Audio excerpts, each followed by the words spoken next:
विचार करायला सुरुवात केली की जगामध्ये माणसाला सुखी तर व्हायचं पण ते सुख कशामध्ये आहे.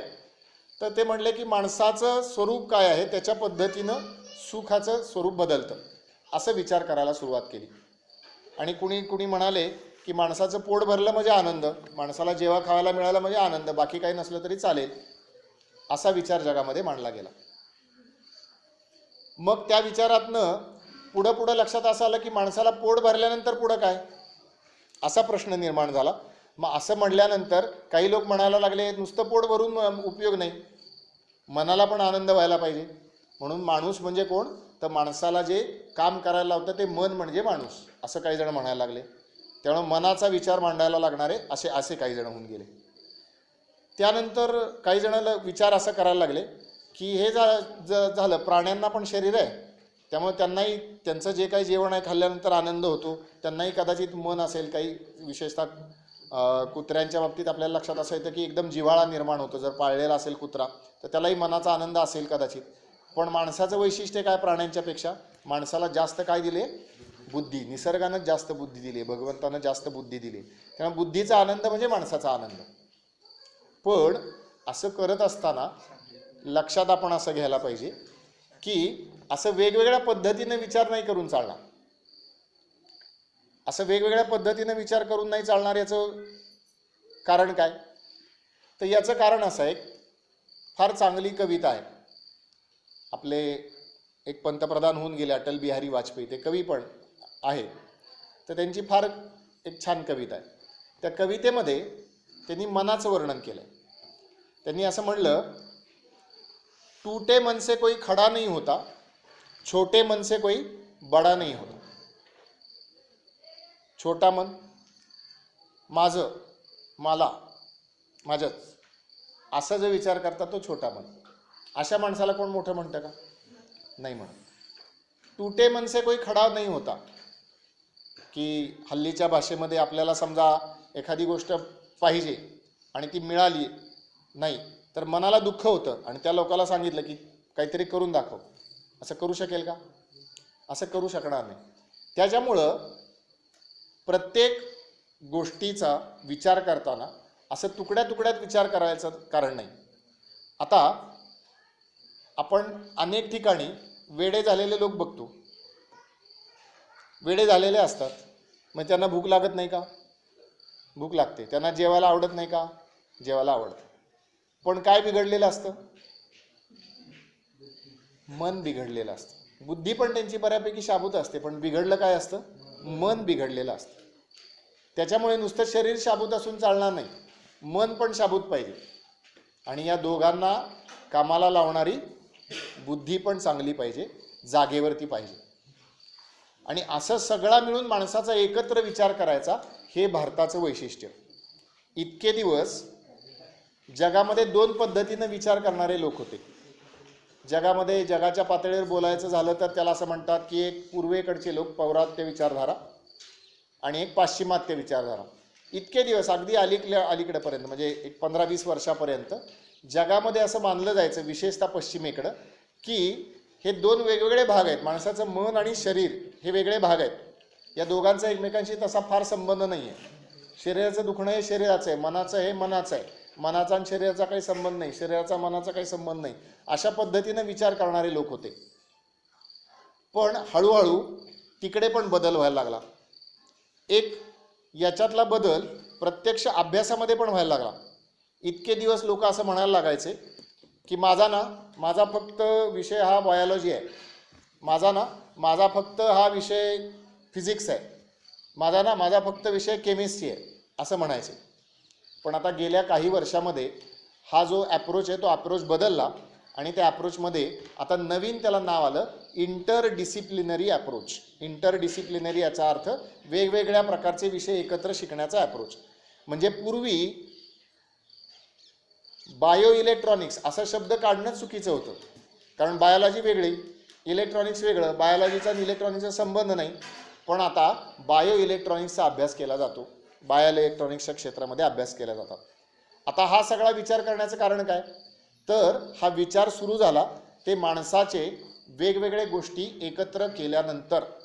माणसाचं एकत्र चित्र विचारात घेतल्यानंतर आपल्याला त्याचा फायदा होतो असं लक्षात आल्यामुळे झालं.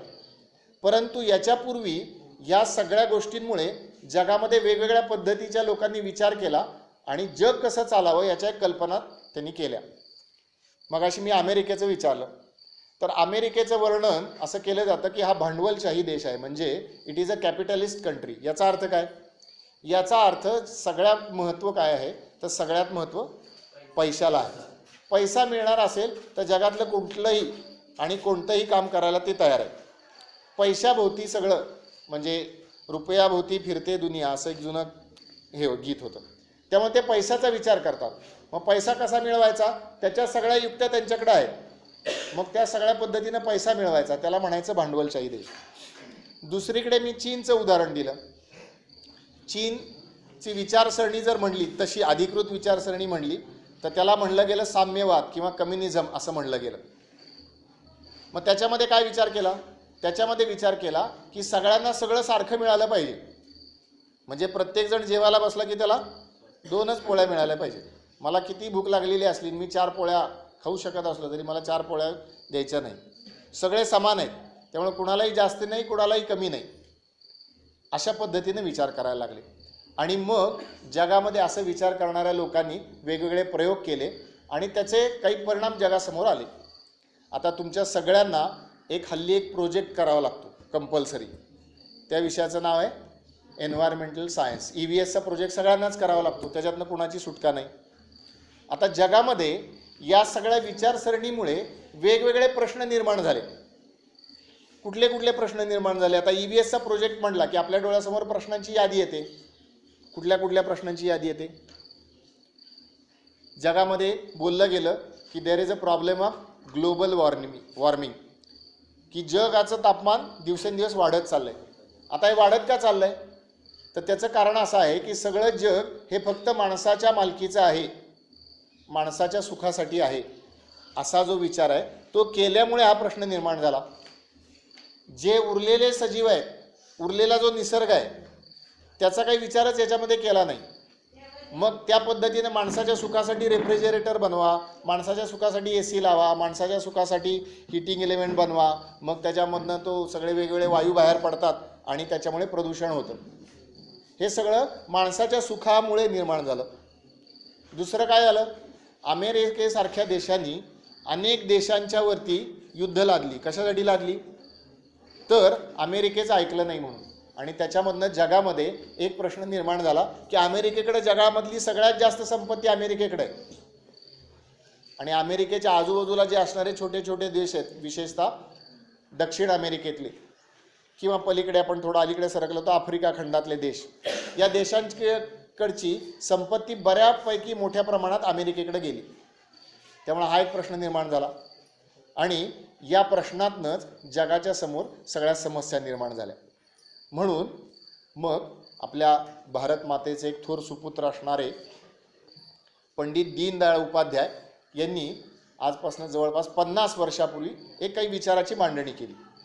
आता हे दीनदयाळ उपाध्याय जे होते त्यांचं यावर्षी आठवण करण्याचं कारण असं की त्यांचा जन्म जो झाला तो 25 सप्टेंबर 1916 रोजी झाला. आणि उत्तर प्रदेशामध्ये मथुरा नावाचा जिल्हा आहे, त्या मथुरा नावाच्या जिल्ह्यामध्ये एक छोटंसं गाव आहे, चंद्रभान नगला असं त्याचं नाव. त्या गावामध्ये यांचा जन्म झाला.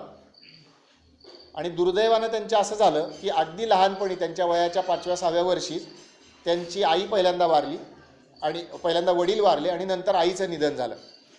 आणि आई वडिलांचं छत्र वयाच्या 6व्या-7व्या वर्षी त्यांचं हरवल्यानंतर मग ते आजोळी राहिले. आजोळी त्यांनी शिक्षण केलं आणि ते अत्यंत हुशार होते.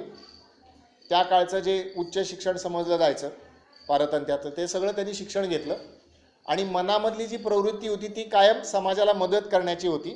आणि म्हणून त्यांनी आपलं शिक्षण वगैरे पूर्ण केल्यानंतर त्यांनी असं ठरवलं की आपलं सगळं जीवन जे आहे ते देशासाठी, आपण सगळं व्यक्तिगत जीवन जगायचं नाही, आपण सगळेजण देशासाठी जगायचं. आणि म्हणून त्यांनी लग्न केलं नाही, स्वतःचं घरदार थाटलं नाही आणि राष्ट्रीय स्वयंसेवक संघ नावाची एक संघटना चालते, त्या संघटनेचे पूर्णवेळ कार्यकर्ते म्हणून त्यांनी काम करायला सुरुवात केली. आणि मग नंतर त्याच्यातनं एका राजकीय पक्षाचं, जनसंघ अशा त्या पक्षाचं काम करायला सुरुवात केली. पण आपल्याला असं वाटेल की एका पक्षाचे पुढारी होते असं म्हटल्यानंतर आपल्या डोळ्यासमोर वेगवेगळ्या पद्धतीच्या गोष्टी डोळ्यासमोर येतात. पण हे जे दीनदयाळ उपाध्याय होते, अशा कुठल्याही आपल्या डोळ्यासमोर येणाऱ्या वेगवेगळ्या गोष्टींमध्ये ते बसणार असं त्यांचं काही चरित्र नव्हतं. वेगळ्या पद्धतीचं चरित्र होतं. अत्यंत साधेपणाची त्यांची राहणी होती. अत्यंत साधेपणाची राहणी म्हणजे काय, तर त्यावेळेला भारतामध्ये रेल्वेमध्ये 3 वर्ग असायचे. हल्ली आपण रेल्वेनं प्रवास करतो त्यावेळेला रेल्वेमध्ये समजा जनरल रेल्वे असेल तर फर्स्ट क्लास, सेकंड क्लास असं असायचं. पण त्यावेळेला रेल्वेमध्ये first class, second class, third class असं असायचं. आणि थर्ड क्लास याचा अर्थ काय, थर्ड क्लास याचा अर्थ ज्यांच्याकडे पैसे अगदी कमी आहेत, जेमतेम पैसे आहेत प्रवासाचे, आणि जिथं प्रवासाच्या कमीत कमी सुविधा आहेत अशा डब्यामध्ये बसायचे. आता एका राजकीय पक्षाचे कार्यकर्ते असणारे, राजकीय पक्षाचे नंतर ते अध्यक्ष पण होते, असे ते नेहमी 3ऱ्या वर्गाने, थर्ड क्लासनी प्रवास करायचे. का करायचे, तर ते म्हणायचे की देशातली सामान्य जनता याच वर्गाने प्रवास करते आणि त्यांच्याबरोबर मला राहायला मिळेल आणि त्यांच्याकडच्या ज्या काही अडीअडचणी, समस्या आहेत त्यांची मला जाणीव होईल, म्हणून मी त्यांच्याबरोबरीनं प्रवास करतो, असं ते विचारात घ्यायचे. असं ते प्रवास करत करत एकदा एका घरी गेले आणि त्या घरातल्या ज्या महिला होत्या त्यांनी प्रश्न विचारला, का हो म्हणे तुम्ही असं सगळीकडे हिंडता, मग तुम्ही लग्न का केलं नाही. तर ते म्हणाले, लग्न करायची काय आवश्यकता आहे, माझ्या दृष्टीनं माझं काम हे सगळ्यात महत्त्वाचं आहे आणि लग्न केल्यानंतर जबाबदाऱ्या येतात, घर दार, नवरा बायको मुलं, हे सगळ्या जबाबदाऱ्या येतात. त्या जबाबदाऱ्यात न अडकता मला सगळं देशाचं समाजाचं काम करायचं होतं, म्हणून मी लग्न केलं नाही. मग त्या ज्या बाई होत्या त्यांनी विचारलं की तुम्हाला असं वाटत नाही का की समजा तुमची अडीअडचण असती तर तुमची बायको असती तर तिनं तुमची चांगली सेवा शुश्रूषा केली असती. आता हा प्रश्न केवढा अवघड आहे. त्याला त्यांनी काय उत्तर दिलं, ते म्हणाले, तुमच्यासारखी बहीण असताना मला बायको करण्याची गरजच नाही. मला जर काही झालं, मला समजा आजारपण आलं, मला ताप आला, मला काही झालं, तर तुम्ही माझी बहीणच आहे, माझी बहीण चांगली शुश्रूषा करेल. मग अशा तुमच्यासारख्या बहिणी मला अनेक ठिकाणी मला मदत करतात, त्यामुळं मला बायकोची उणीव भासत नाही. म्हणजे विचारलेला प्रश्न जरी अगदी हल्लीच्या भाषेमध्ये ज्याला खोचून विचारलेला असला किंवा खवचटपणे विचारलेला असला तरीसुद्धा उत्तर देण्याची प्रवृत्ती मात्र त्यांची एकदम चांगली होती. अशा पद्धतीचं एक सज्जन व्यक्तिमत्व ते होतं. आणि त्यांनी विचार केला, हुशार असल्यामुळे त्यांनी विचार केला की भारतामध्ये गेली 1000 वर्ष, जवळपास 1000 वर्ष हे शासन राहिलं. कुणाचं राहिलं, आपल्या सगळ्यांना माहिती की 47 साली आपलं स्वातंत्र्य मिळालं, त्याच्या आधी भारतावरती शासन कुणाचं होतं, ब्रिटिशांचं होतं. ब्रिटिश हे भारतातले आहेत का, नाही, ब्रिटिश हे भारतातले नाहीत, भारताबाहेरच्या लोकांचं शासन होतं. त्याच्या आधी दिल्लीवरती शासन कुणाचं होतं, मोगलांचं होतं, तुर्कांचं होतं, अफगाणांचं होतं. हे मोगल, तुर्क, अफगाण हे कुठून आले, भारतातले आहेत का, ते भारताच्या बाहेर आले. त्यामुळे गेली 1000 वर्ष भारतावरती वेगवेगळ्या लोकांचं राज्य राहिलं, जगामधल्या लोकांचं राज्य राहिलं. त्यामुळे इथले लोक सगळं विचार करायचा, काही नवीन विचार करायचा विसरूनच गेलेत आणि असं काही त्यांना सापडत नाही.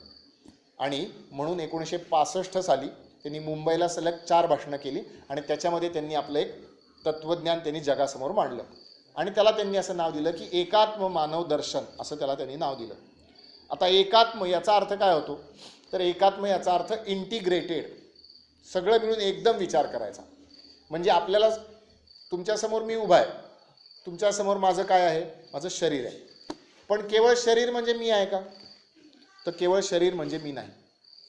शरीराच्या आत मला काही माझं मन आहे. पण शरीर आणि मन म्हणजे मी का, तर ते पण नाही. त्याच्या आत माझी विचार करणारी काही बुद्धी आहे. म्हणजे शरीर, मन, बुद्धी ही माणसाची अंग आहेत.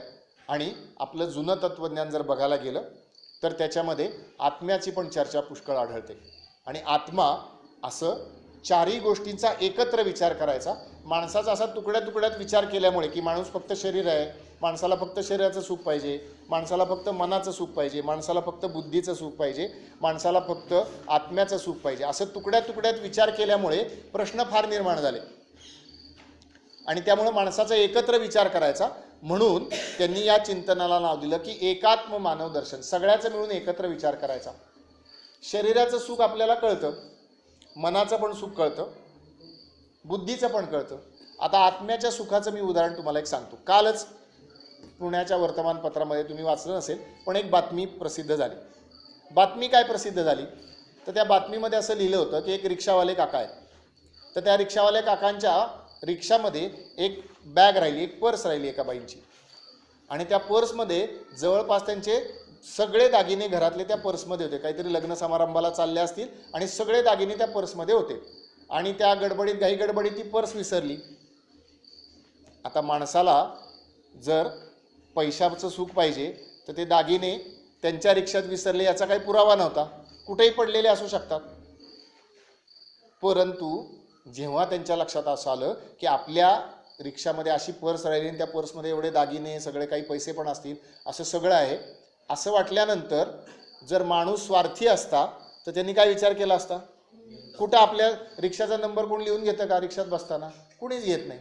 त्या बाईला रिक्षाचा नंबर माहितीच नसणार नाही, ती नुसतं अंदाजे वर्णन सांगेल. अशा हजारो रिक्षा सापडतील पुण्यामध्ये, आपण सापडणारच नाही. मग पैसे मिळाले का नाही आपल्याला? मग आनंद झाला की नाही? म्हणजे हा आनंद झाला असता, परंतु त्या रिक्षावाल्या काकांनी काय केलं? त्यांनी जवळची पोलीस चौकी काढली, पोलीस स्टेशन गाठलं आणि त्यांना सांगितलं की अशी अशी पर्स मला सापडली आणि ती पर्स परत द्यायची. आणि मग योगायोगानं त्या बाईंनी तक्रार दिली आणि मग त्या पोलिसांनी एकमेकांना त्यांचे संपर्क यंत्रणेने सांगितलं आणि त्या बाईंची पर्स त्यांना दिली. आता त्या बाईंना आनंद झाला, कारण त्यांचे दागिने परत मिळाले. आता लोकांनी विचारलं या रिक्षावाल्या काकांना की का हो, तुम्हाला का नाही असं वाटलं? तर त्या रिक्षावाल्या काकांनी उत्तर असं दिलं की म्हणे, मी अतिशय प्रामाणिकपणे माझा व्यवसाय करतो, जवळपास 30 वर्ष मी या व्यवसायात आहे. या व्यवसायाच्या आधारावरती मी माझ्या मुलाला इंजिनियर केलं, इलेक्ट्रिकल इंजिनियर केलं, तो नोकरी करतो. माझी मुलगी आहे, तिचं पण चांगलं चाललं आहे, घरी नातवंड आहेत, आणि घरी गेल्यानंतर असं वाटतं की निरागस नातवंड आहेत, त्यांना मी ज्यावेळेला जवळ घेतो त्यावेळेला मी चांगलं काम केलेलं असलं पाहिजे, आणि त्यांच्याबरोबर खेळण्यात मला अतिशय आनंद मिळतो. आणि तसाच आनंद मला झाला आज. आता या रिक्षावाल्यांचा काकाचा आनंद हा शरीराचा आहे का? बुद्धीचा आहे का? मनाचा आहे का? तो त्याच्याही वरच्या पातळीचा आहे. कारण शरीराला पण सुख नाही, त्यांना पोलीस स्टेशनमध्ये जा वगैरे, शरीर मन बुद्धी याच्या पलीकडे जाणारा जो आनंद आहे तो आनंद त्यांना मिळाला, आणि आत्म्याचा आनंद मिळाला. आणि असा आनंद मिळवण्यासाठी युक्ती काय करायची? युक्ती करायची ती आपली आई जी युक्ती करते तीच युक्ती करायची. मगाशी मी मुद्दाम विचारलं की स्वयंपाक चांगला झाला आणि घरात जेवले लोक की आनंद आईला फार होतो. का होतो? कारण ती म्हणते की माझी मुलं आहेत, की माझी मुलं प्रेमानं जेवली, त्याचा आनंद आहे, म्हणून ती आपल्या मुलांवरती प्रेम करते. त्यामुळे असं प्रेम करण्याची आपली जी मर्यादा आहे ती थोडीशी मोठी करायची, आणि ती मोठी केल्यानंतर मग समाजामध्ये वेगवेगळ्या गोष्टी निर्माण होतात.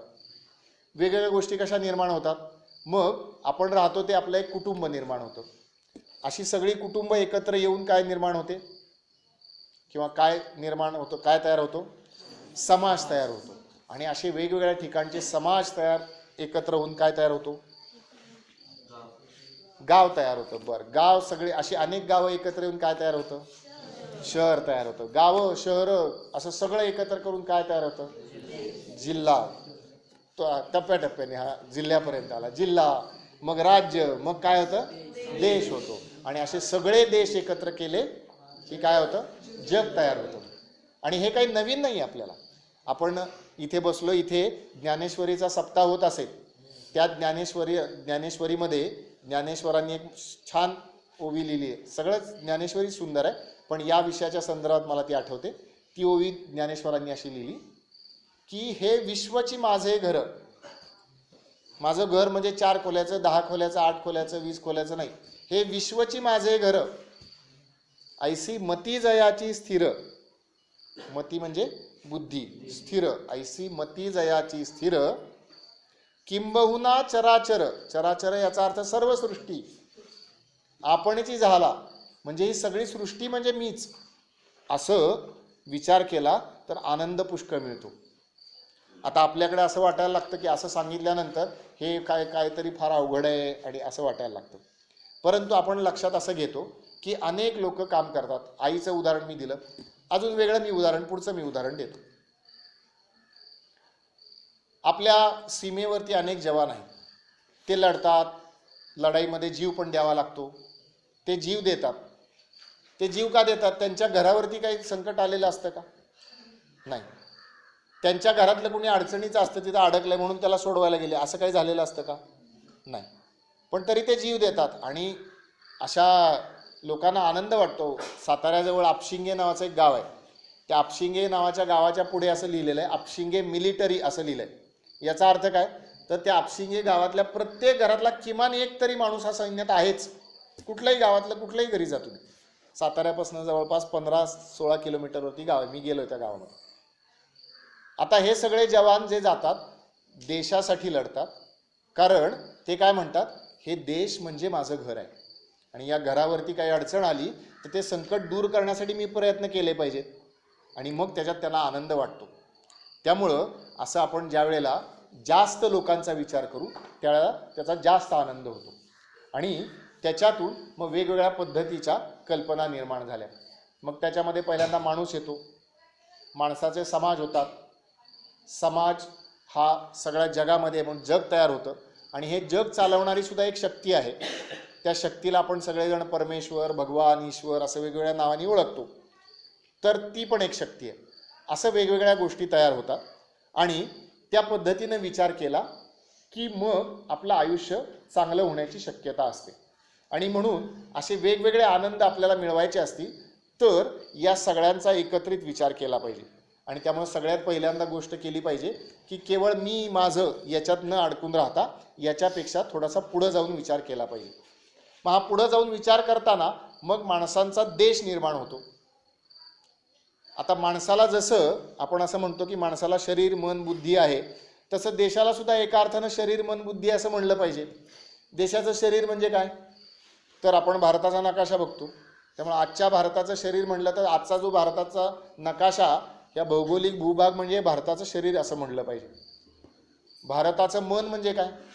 तर आपण सगळेजण भारतीय मिळून जो विचार करू तो म्हणजे भारताचं मन.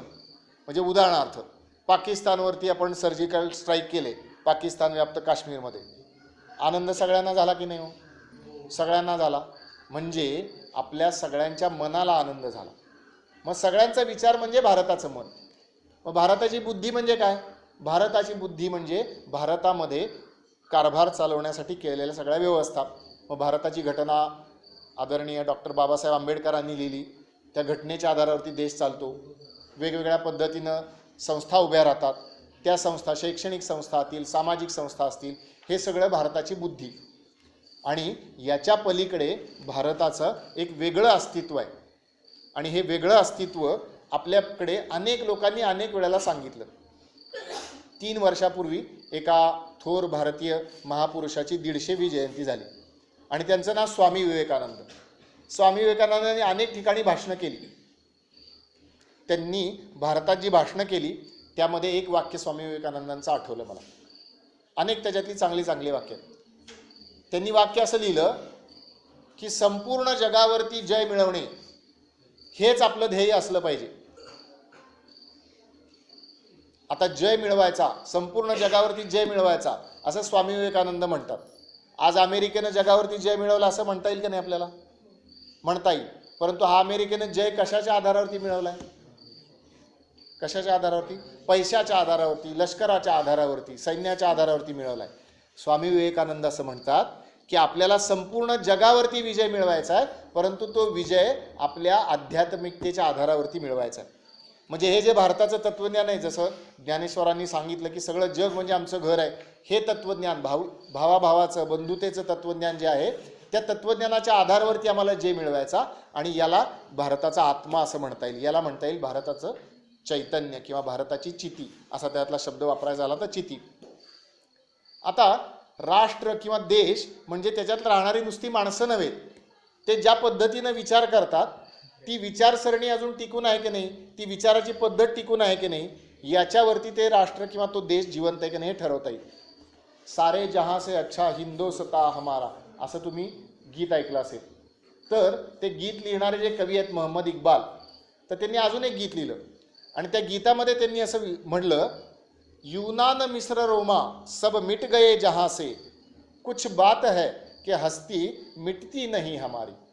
युनान मिस्र रोमा याचा अर्थ काय? तर त्यातलं एक उदाहरण फक्त मी देतो.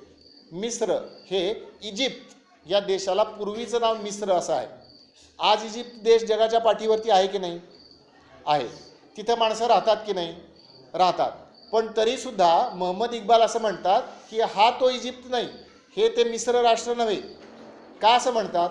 तर मिस्र राष्ट्रात राहणारे म्हणजे इजिप्तमध्ये राहणारे लोक हजारो वर्षांपूर्वी जसा विचार करत होते, जसं वागत होते, तसं वागत नाहीत आजचे लोक. आज त्यांचं वागणं वेगळ्या पद्धतीचं होतं. पण हेच मोहम्मद इक्बाल पुढं काय म्हणतात? कुछ बात है कि हस्ती मिटती नहीं हमारी. एक ज्ञानेश्वरांचं उदाहरण दिलं, पण ज्ञानेश्वरीचं तत्त्वज्ञान कशातनं आलं? ज्ञानेश्वरीचं तत्त्वज्ञान भगवद्गीतेतनं आलं. भगवद्गीतेचं तत्त्वज्ञान कशातनं आलं? भगवद्गीतेचं तत्त्वज्ञान वेदातनं आलं. वेद किती वर्षांपासून आहेत याच्यावरती लोक वाद करतात, परंतु कमीत कमी 5000 वर्षाच्या अलीकडे याला मात्र कोणी तयार नाही.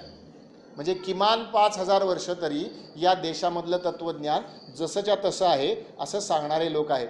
याचा अर्थ आपण जिवंत आहोत असं ते सांगतात. आणि मग प्रश्न असा निर्माण होतो की आपण जे जिवंत आहोत किंवा आपण जे आयुष्य जगतो ते कशासाठी जगायचं आणि कुणासाठी जगायचं किंवा कसं जगायचं असा प्रश्न. मग या प्रश्नाचं उत्तरसुद्धा आपल्या संतांनी वेगवेगळ्या पद्धतीने दिलं. त्यांनी असं सांगितलं नाही की आत्म्याचं सुख आहे ना म्हणजे डोळे झाकून बंद करून बसा, घरदार सोडा, संन्यासी व्हा, असं सांगितलं नाही. आपल्याकडे जसे संन्यासी महापुरुष होऊन गेले तसे गृहस्थी महापुरुष पण होऊन गेले आणि त्यांनी पण चांगला उपदेश आपल्याला केला. त्यातल्या एका संतांचं, संत श्रेष्ठ तुकोबारायांचं एक वाक्य मला आठवतं किंवा एक त्यांचा अभंग मला आठवतो.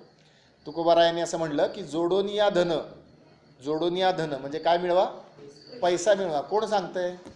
तुकाराम महाराज सांगतायत. एखादा शेठजी, व्यापारी किंवा उद्योगपती सांगत नाही, तुकाराम महाराज सांगतात. पैसे मिळवा. पैसे मिळवणं वाईट नाही, पैसे मिळवणं चांगलंच आहे.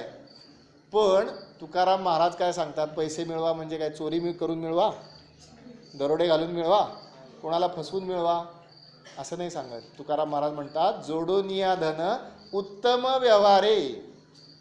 चांगला व्यवहार करा, चांगला नोकरी, उद्योग, शिक्षण घ्या, वकील, डॉक्टर, इंजिनियर, CA, शिक्षक, आणखीन काही व्हा, उद्योगपती व्हा, चांगला व्यवहार करा, चांगले पैसे मिळवा. पैसे मिळवण्यात वाईट नाही, पैसे मिळवा, चांगले मार्गाने मिळवा. त्यामुळे सगळ्यांनी काय करायला पाहिजे? पैसे मिळवायला पाहिजे. उपाशी तापाशी वगैरे वगैरे असं काही राहण्याची गरज नाही. पैसे मिळवायचे, पण अट काय? चांगल्या मार्गाने मिळवायचे. उगी लांड्याला बाड्या करून, ह्याला शेंड्या लावून, त्याला दुखवून वगैरे वगैरे असले काही पैसे मिळवायचे नाही. जोडून या धन उत्तम व्यवहार आहे.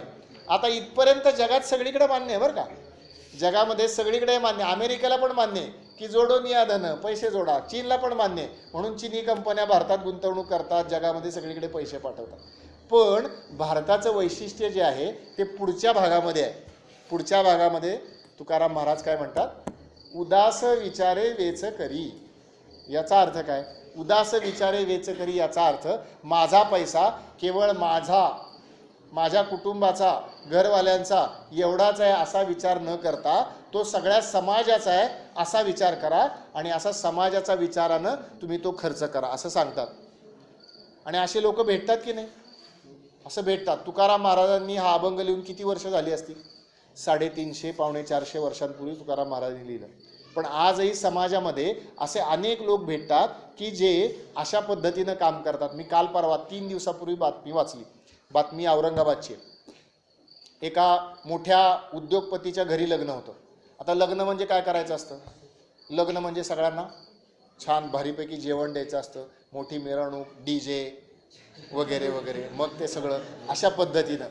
आता हे सगळं केलं म्हणजे मोठं लग्न झालं. अमक्याचं लग्न कसं मोठं झालं असं म्हणतात.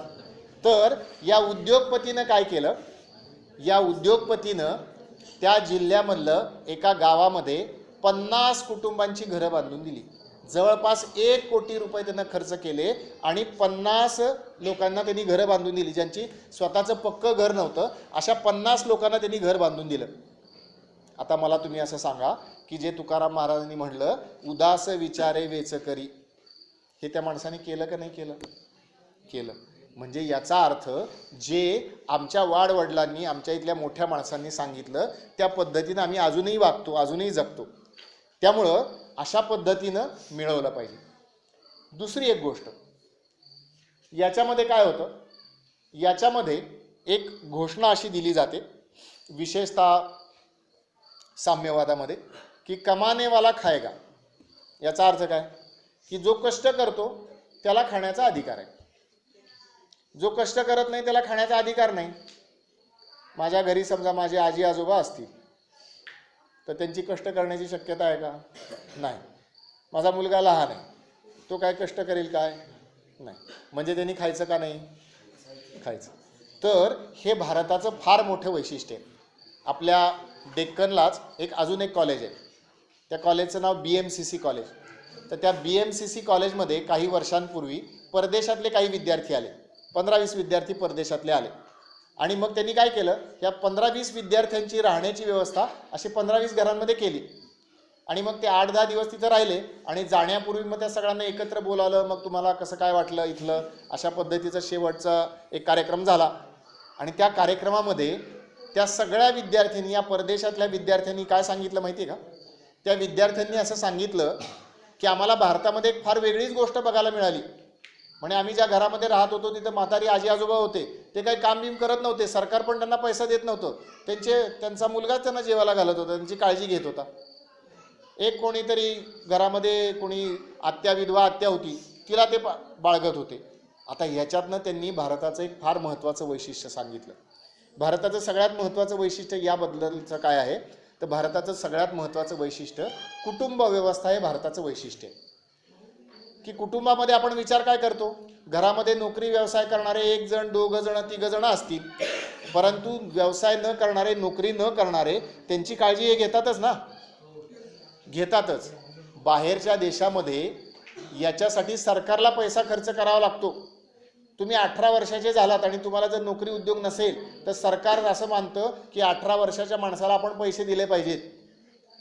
हे 60 वर्षाचे आहेत, ते आता नोकरी करू शकत नाही, मग यांना पैसा दिला पाहिजे. याला त्यांनी नाव असं दिलं, सोशल सिक्युरिटी सिस्टीम असं त्यांनी नाव दिलं. आणि 3-4 वर्षापूर्वी जगामध्ये फार मोठा एक आर्थिकदृष्ट्या प्रश्न निर्माण झाला आणि तो निर्माण झाला ग्रीस या राष्ट्रामुळं. का निर्माण झाला, तर तिथल्या उत्पन्नापैकी खूप मोठा भाग हा या सोशल सिक्युरिटी स्कीम खालीच खर्च व्हायचा. म्हणजे कमावणारे थोडे आणि खाणारे जास्त, अशा पद्धतीचं. तर ही विचारसरणी कमानेवाला खिलाएगा ही भारतातली विचारसरणी असू शकत नाही. तर कमानेवाला खाएगा असं न करता कमानेवाला खिलाएगा, म्हणजे जे कष्ट करू शकत नाही, ज्यांच्याकडे पुरेसं अन्नधान्य नाही, अशांना सुद्धा आम्हाला त्यांना जेवायला दिलं पाहिजे, त्यांच्या अन्न पाण्याची, त्यांच्या चरितार्थाची व्यवस्था केली पाहिजे, असं त्यांनी त्याच्यामध्ये मांडलं. हे एक त्याच्यामध्ये मांडलं. दुसरं एक त्याच्यामध्ये मांडलं, हल्ली फार एक मोठा प्रश्न असतो शिक्षणाचा. जेवढी चांगली शाळा तेवढी त्याची फी जास्त, जेवढं चांगलं कॉलेज त्याची फी जास्त, जेवढी काय म्हणायचं रेप्युटेड ट्युशन क्लास असेल तेवढी त्याची फी जास्त. तर त्याच्यात त्यांनी एक असा मुद्दा मांडला दीनदयाळजींनी, की शिक्षण मात्र सगळ्यांना पुरेसं गुणवत्तापूर्वक आणि उपलब्ध असलं पाहिजे, त्याच्यासाठी विशेष काही खर्च करता कामा नये. शिक्षण हे सगळ्यांना व्यवस्थितपणे उपलब्ध असलं पाहिजे, हे त्याच्यातलं महत्त्वाचं त्यांनी मांडलं. आणि या शिक्षणाच्या आधारावरती माणसाच्या आयुष्यामध्ये बदल होतो असं आपल्या लक्षात येतं. जसा माणूस शिकत जातो त्यावेळेला आपण कोण आहोत, जगाचं काय चाललंय असा विचार करतो. त्यामुळे शिक्षण हे त्याच्यामध्ये असलं पाहिजे. अजून एक त्यांनी मुद्दा मांडला. अजून एक मुद्दा काय मांडला, की आरोग्याची सोयसुद्धा ही सगळ्यांना चांगल्या पद्धतीची आणि कमीत कमी खर्चामध्ये उपलब्ध असली पाहिजे. दुर्दैवानं हल्ली असं वाटतं की हे जे आपल्याला डॉक्टर हे पूर्वी देवदूत आहेत असं म्हणले जायचं, पण हल्ली काही डॉक्टरांच्या बाबतीत, सगळे नाही पण काही लोकांच्या बाबतीत मात्र असं म्हणायला लागतं की हे देवदूत नाही आहेत, हे खिसा कापणारे खिसे कापू आहेत. अगदी माझ्या बघण्यातला प्रसंग मी एक 10 दिवसापूर्वीचा मी तुम्हाला सांगतो. नावं कोणाची महत्त्वाची नाहीत, नावं सगळ्यांची मला माहिती.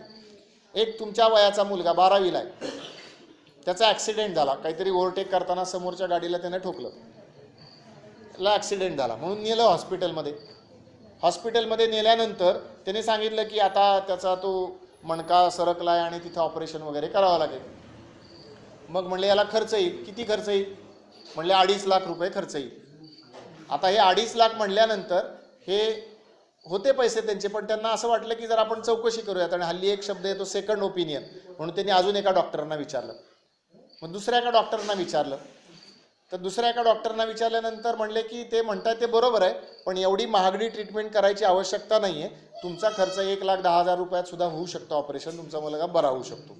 आणि हे असं विचारतात. असं म्हणल्यानंतर मग जसं मंडईत उभा राहून घासाघीस करतो ना, मग ते 2.5 लाख नाही 2 तरी द्या, नाही 1.5 तरी भागवा वगैरे वगैरे. आणि शेवटी यांनी असं सांगितलं की आता तुम्हाला पैसेही देणार नाहीत आणि मी इथेही राहणार नाही. नाही म्हणले आता फुकटात करतो. अरे तुम्ही काल 2.5 लाख रुपये मागत होता आणि आज फुकटात करतो, पैसे कुठून आले एवढे? 2.5 लाख होती का त्याची किंमत? मग शेवटी त्यांनी त्या मुलाला दुसऱ्या हॉस्पिटलमध्ये नेलं आणि 1,10,000 रुपयामध्ये त्याचे उपचार झाले. आता तो मुलगा घरी आला, 2-4 दिवसापूर्वी घरी आला आणि तब्येत त्याची सुधारते. आता अशा पद्धतीचं वागणारे डॉक्टर जे आहेत ते देवदूत आहेत का खिसे कापू आहेत? मला असं म्हणायचं नाहीये की असे सगळेच खिसे कापू आहेत. काही डॉक्टर अत्यंत प्रामाणिकपणे काम करतात, अशांना पण मी ओळखतो. परंतु हे निर्माण कशातनं होतं तर याच्यातनं मला पैसा मिळाला पाहिजे आणि मग पैशासाठी माणूस अडतो आणि त्याच्यावरती उपचार होत नाहीत. दीनदयाळजींनी असं म्हणलं की कुठल्याही माणसाला आरोग्यासाठी जी आवश्यक सुविधा आहे ती सहजपणे मोफतमध्ये उपलब्ध असली पाहिजे, हे सरकारनं केलं पाहिजे. हे फार मोठं त्यांनी त्याच्यामध्ये मांडलं. आणि त्याच्यामध्ये दीनदयाळजींनी अजून एक महत्त्वाचा मुद्दा मांडला, त्याच्याकडे मी येतो. तो मुद्दा काय त्यांनी मांडला? तो मुद्दा त्यांनी असं मांडला की आपण विचार करताना केवळ माणसाचा विचार न करता आपल्या सगळ्या सृष्टीचा विचार केला पाहिजे. आणि सृष्टीचा विचार केला नाही तर काय गडबड होते त्याचं एक उदाहरण सांगतो. आपल्या महाराष्ट्रातलं उदाहरण आहे ते मी सांगतो. हे उदाहरण थोडंसं जुनं आहे. मी ज्या वेळेला 11वी 12वीला शिकत होतो सायन्सला, त्यावेळेला सायन्सला ज्या वेळेला बायोलॉजी असायचं त्यांना डिसेक्शन असायचं. आणि ते डिसेक्शन कशाचं करायला लागायचं तर ते डिसेक्शन बेडकांचं डिसेक्शन करायला लागायचं. आणि मग सुरुवातीला बेडूक सहज सापडायचे आणि मग त्याचं डिसेक्शन व्हायचं. पण जशी कॉलेजेस वाढली, विद्यार्थ्यांची संख्या वाढली, तसं ते बेडूक पकडून आणायला लागले. मग बेडूक पकडून आणायला लागले, त्याचा व्यापार सुरू झाला. बरं, इथपर्यंत पण ठीक आहे की काही लोकांना बेडूक पकडल्यामुळे पैसे मिळाले, इथपर्यंत पण ठीक आहे. पण बेडूक हे कुणाला खातात? बेडकाचं कोणाशी वैर असतं? बेडकाचं सापांशी वैर असतं. सापाचं कोणाशी वैर असतं? गरुड. अजून जरा जमिनीतला मुंगूस किंवा अजून उंदराशी वैर असतं. आणि उंदीर हा शेतीच्या दृष्टीनं अत्यंत धोकादायक प्राणी. तो खात काही नाही, खाया पिया कुछ नाही, ग्लास तोडा बाराना, अशा पद्धतीने तो उंदीर असतो. की तो उंदीर काय करतो? खात बीत काही नाही, तो नुसता चावत असतो. त्याचे दात असे साधे शिवशवत असतात, तो चावत असतो आणि ते सगळं धान्य निघून जातो. सगळ्या कोकण किनारपट्टीमध्ये असा प्रश्न निर्माण झाला की हे बेडूक नाहीत म्हणून साप नाहीत म्हणून ते उंदीर माजले. त्यामुळे त्या भात शेतीवरती परिणाम झाला. आणि काही तज्ज्ञ होते बायोलॉजी विषयाचे, श्रीद महाजन असं त्यांचं नाव, त्यांनी रिपोर्ट तयार केला आणि शासनाला दिला. आहे तुम्ही काय करताय? इथल्या लोकांचं आयुष्यच संकटात आलं, कोकणात भात पिकला नाही तर लोकांनी जेवायचं काय? आणि मग शासनाने ते उंदीर अभ्यासक्रमातनं काढून टाकले. आता याच्यातनं मुद्दा काय सांगायचा आहे? आमच्या माणसाला ज्ञान मिळतंय बेडकाच्या डिसेक्शनमधनं, हे बरोबर आहे. परंतु त्या ज्ञानाची किंमत कुणाला भोगावी लागते? सृष्टीला भोगावी लागते, निसर्गाला भोगावी लागते. त्यामुळं माणूस हा निसर्गाचा मालक नाही आहे. माणूस हा निसर्गामधला एक घटक आहे. सगळ्या निसर्गामधला एक घटक माणूस आहे. त्यामुळे विचार करताना असा सगळ्यांचा विचार केला पाहिजे असं आपल्याकडे सांगितलं गेलं. आणि आपल्याकडे जुन्या पद्धतीनं ज्या वेळेला विचार केला गेला त्याच्यामध्ये 2 पद्धतीनं सांगितलं गेलं. निसर्गाचा उपयोग 2 लोक करतात. 2 उदाहरणं म्हणून त्यांनी दिली. 2 उदाहरणं दिली. निसर्गाचा उपयोग कोळसा बनवणारे करतात. कोळसा कसा बनवतात? खाणीतला नव्हे, पण कोळसा काय करतात? झाडं तोडून आणतात, ती जाळतात आणि त्याचा कोळसा तयार करतात. याच्यामध्ये झाडं वापरली म्हणजे निसर्गाचा वापर केला. ही एक वृत्ती झाली, याला अंगारक वृत्ती. अंगार म्हणजे तो कोळसा, अंगारक वृत्ती असं म्हणलं. आणि निसर्गामध्ये फुलझाडं पण असतात, त्याच्यावरनं फुलं तोडायची, त्याचे छानसे सुंदर हार बनवायचे, ते लोकांना विकायचे आणि त्याच्यातनं पैसे मिळवायचे. याला म्हणलं मालाकार वृत्ती. आता दोन्हीमध्ये निसर्गाचा वापर आहे की नाही? आहे. परंतु निसर्गाचं नुकसान कशात नाही आहे? निसर्गाचं नुकसान हे दुसऱ्या पद्धतीमध्ये नाही आहे. त्यामुळं एक महत्त्वाचं सूत्र असं की ज्या वेळेला आपण निसर्गातनं एखादी गोष्ट घेतो त्याची भरपाई होऊ शकते का नाही याचा विचार करायचा. अन्यथा आज जगामध्ये जो प्रश्न निर्माण झालेला आहे पर्यावरणाचा, त्या पर्यावरणाचं महत्त्वाचं कारण असं आहे की माणसानं असं समजलं की आम्ही निसर्गाचे मालक आहोत, सगळा निसर्ग आमच्यासाठी. अमेरिकेमध्ये जगामधले 4% लोक राहतात अमेरिकेमधले, परंतु जगाच्या जवळपास 25 ते 30% पेट्रोल अमेरिकेतले लोक वापरतात जगाच्या. आणि त्याच्यातनं हे सगळे प्रश्न विशेषतः औद्योगिक क्रांतीनंतर फार मोठ्या प्रमाणावरती पुढे आले. नंतर तुम्ही केव्हा तरी वाचा. त्यामुळं एक महत्त्वाचा निर्णय असा करायचा की आपण जे काम करतो त्याच्यामध्ये निसर्गाला कमीत कमी नुकसान पोहोचेल असं काम करायचं.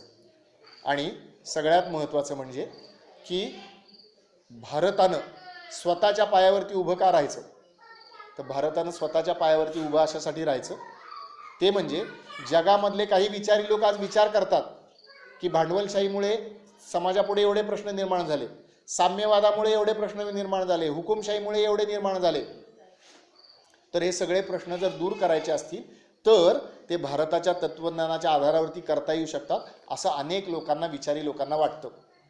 आणि जगातले हे जर प्रश्न दूर करायचे असतील तर भारताच्या लोकांना काय करायला पाहिजे, भारताच्या लोकांना आपला देश जो आहे तो नंबर 1चा बनवायला पाहिजे. ज्यावेळेला नंबर 1 असतो त्यावेळेला लोक ऐकतात का नंबर 2चा ऐकतात का नंबर 10चा ऐकतात का नंबर 186चा ऐकतात. भारताचा जगामधला नंबर तुम्ही शोधून काढा वेगवेगळ्या विषयातला. काही विषयांमध्ये भारताचा नंबर 186वा पण लागतो. अशा शेवटच्या नंबराचं कोणी ऐकतील का? शेवटच्या नंबराचं कोणी ऐकत नाही. त्यामुळं भारताला बलशाली भारत बनवायचं काम हे तुम्ही आम्ही सगळ्यांनी मिळून केलं पाहिजे. सगळ्यांना चांगलं शिक्षण मिळणं, चांगलं आरोग्य मिळणं आणि सगळ्या जगामध्ये ही जी सगळी साखळी आहे, माणूस आहे, त्याचं कुटुंब आहे, त्याच्याचा समाज आहे, समाजानंतर सृष्टी आहे, सृष्टीनंतर परमेष्ठी आहे, असं सगळं एकात एक घेतलं तर आपण ते एक चक्र झालं. असं गोलाकार चक्र, असं जसं भुईचक्र असतं तशा पद्धतीचं असं ते सुरू होतं आणि शेवटपर्यंत जातं अशा पद्धतीचं. आणि एकमेकांशी सहकार्य करत, एकमेकांशी विचार विनिमय करत आणि सगळ्यांच्या सुखाच्या कल्याणाची काळजी करत आपण सगळ्यांनी एका पायावरती, एका आधारावरती उभं राहण्याची आवश्यकता आहे. आणि हे स्वप्न आजचं नाही, हे स्वप्न फार जुनं आहे. स्वामी विवेकानंदांचं मी सांगितलं जवळपास 125 वर्षापूर्वीचं त्यांचं भाषण आहे. हेच स्वप्न आपण डोळ्यासमोर ठेवूयात. साने गुरुजींनी असं म्हणलं, बलसागर भारत होवो, बलसागर भारत होवो, विश्वात शोभुनी राहो, ही माय थोर होईल, जगतास शांती देईल, तो सोन्याचा दिन येवो, बलसागर भारत होवो. धन्यवाद.